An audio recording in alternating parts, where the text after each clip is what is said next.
Hello guys, welcome to our channel. ఈరోజు మనం ఎక్కడికి వచ్చామంటే పుత్తూరులో ఉన్న కైలాస కోనకు అయితే వచ్చాం గాయ్స్. ఇక్కడ ఏం స్పెషల్ అంటే ఇయర్ మొత్తము వాటర్ ఫాల్స్లో వాటర్ పడుతూనే ఉంటుంది గాయ్స్. చూసారా ఎంత బాగుందో వాటర్.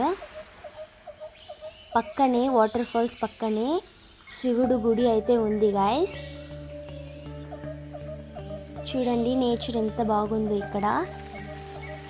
మీరు కూడా ఒకసారి ఇక్కడ వచ్చి విజిట్ చేయండి గాయ్స్.